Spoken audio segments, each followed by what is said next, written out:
Sea Woman and Ocean Man. Introduction. The book shows us the qualities that both men and women should have, and what each of them should be in a marital relationship according to Islamic logic, as he sees that because of the entry of material thought that ignores the role of religion and because of the obsession of demons, as well as a corrupt secular view on the Arab family, and deceiving the wife that her need for a husband is only a financial need, and not a need for peace, tranquility, peace of mind, affection and accommodation.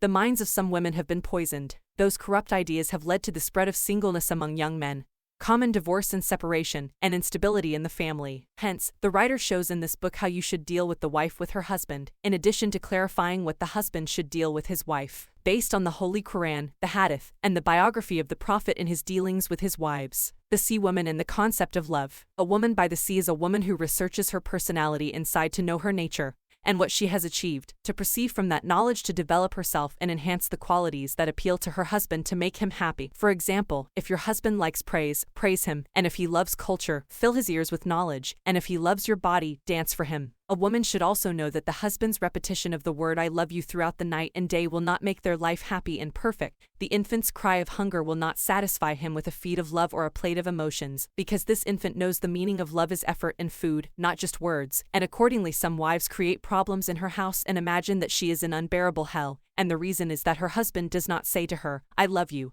The poet said, if you stand in front of your well silent, the silence in the beautiful sanctuary is beautiful. Our words in love kill our love. The letters die when they are said. A woman should not suffer and describe her life as unhappy, and reduce her husband's love to a word or words he says. Treating your husband kindly and his charity to you is a kind of love, and his honoring of your parents and his charity to them is also love, as the expression of love takes two forms, the first image such as speech and flirting, and the second image and actions performed by the husband, and this image is the most important, and therefore the wife should not ignore her husband's behavior and think that he does not love her, because some men express his love towards his wife by in deeds. A man came to our master Omar ibn al-Khattab complaining that he wanted to divorce his wife because he no longer loved her. Our master Omar said to him, didn't you hear the saying of Allah Almighty, and he made affection and mercy between you? The appreciation ended and mercy remained. And accordingly a man and a woman should know that the absence of a marital relationship of love for some time does not mean that the fate of the marriage is a failure or the divorce ruling, but that period should be punctuated by mercy between them. The Sea Woman and Religion. A woman's family life is based on religion, because religion is behind her good morals with her husband, which is the motive for her abstinence from others other than her husband.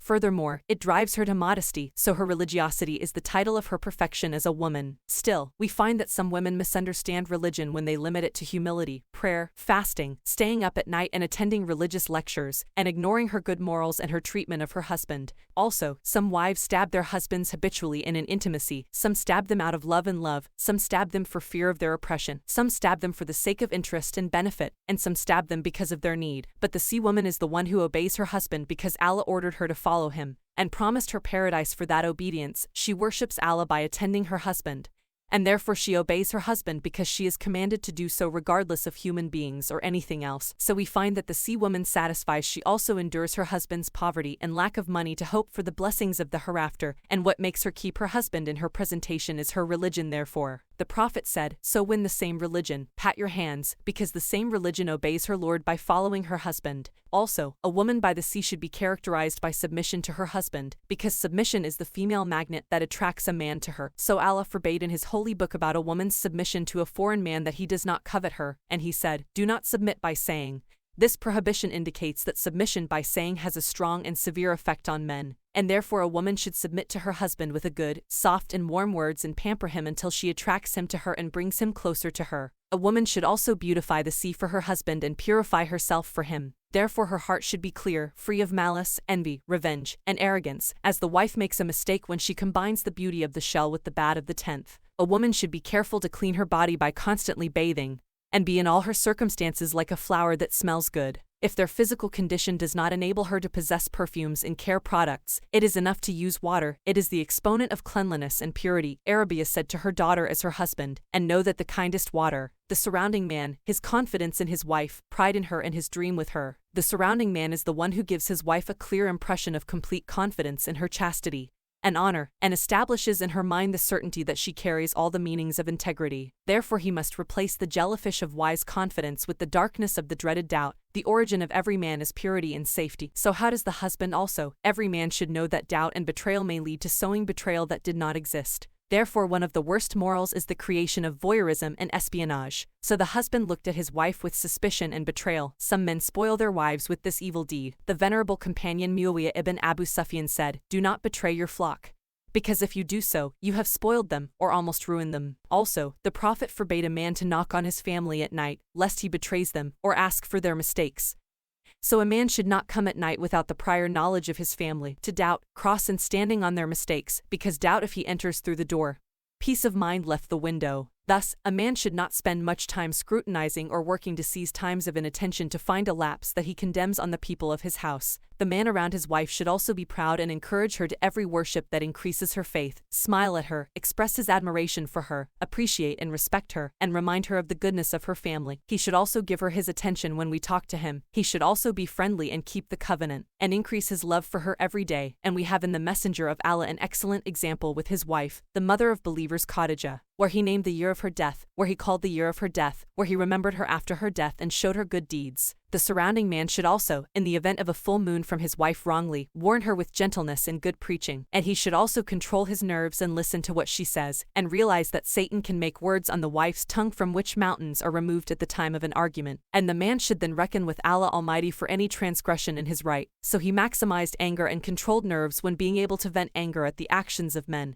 to bring the family to the shore of safety. The ocean man and his containment of the sea woman. A man must realize that his wife is not an angel, and that she is a human who sins and injures. Therefore, he must also feel his wife's status, appreciate the meanings of greatness in her soul and mind, and give her the respect and appreciation she deserves, because he knows that his respect for his wife is evidence of his respect for himself. Being a part of this respect also leads to the wife's feeling of confidence in herself. Her feeling of importance in the eyes of her husband also has another significant motive, which is for her children to respect her, because the origin of the boy's respect for the mother stems from the husband appreciating her and respecting her in front of them. Just as a man should not oppress his wife, or slip into violence, cruelty and beatings, making his wife the nanny of his children and the keeper of his money and home and humiliated woman, the severity of the insult and cruelty sends the same woman that she is a wrong person with no dignity, bringing her closer to obscenity, slipping into the swamp of sin from where he does not know. So a man should make the measure of his dealings with his wife the saying of the Prophet, "Your good is your good for his family, and I am your good for my family." A man should also take into account his wife's feelings, and not be flawed in her creation or her appearance, and the husband should not threaten his wife with multiplicity, because by doing so he blocks the line of return for her and makes it difficult for her to apologize for what happened to her. He must pave the way for her to retreat and preserve her pride. A man should not fault food prepared by his wife or mock any effort she made, because all her effort and fatigue deserve thanks and praise. A man should also forgive his tongue for swearing, because a good word is a charity, and the first people with a good comment are the wife. Therefore he should caress her ears with beautiful phrases and sweet words. Then that is what the rich and the poor are equal to. And there is no excuse for a man in that. If she does not have money to buy her a gift,